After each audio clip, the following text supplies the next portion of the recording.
And so in 1978, this trio of renegades, Gordon Wasson, Albert Hoffman, who discovered LSD, and Carl Ruck, who was then the chair of the classics department at Boston University, they put out this book, The Road to Eleusis, claiming they'd found the secret after 2,000 years. And what they claimed is that this potion was actually spiked with ergot, which is that naturally occurring fungus from which you can synthesize LSD. And in fact, it's how he synthesized LSD by accident in 1938 with cultures of ergot. We've talked about ergot before in this podcast, connecting it to the Salem witch trials, which is very speculative, but they think there's real evidence that shows that there was a late frost during the time of the Salem witch trials that probably led to mold growth on their wheat, which probably led to ergot infestation of their food. And so these poor people were, unintentionally eating acid.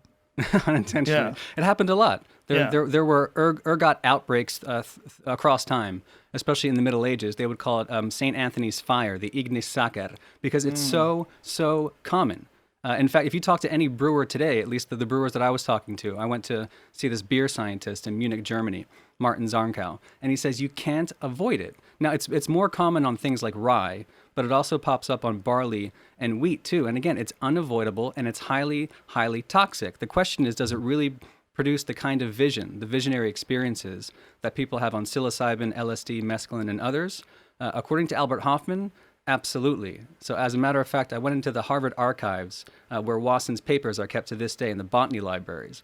And I found a letter that Albert wrote Gordon, his co-author, in 1976, saying that Albert had self-experimented with ergonavine, which is one of these alkaloids in ergot, and he claimed in 1976 it was 5 to 10 times more potent than psilocybin. Whoa. It's fascinating to me that these cultures seem to have hid some of these rituals.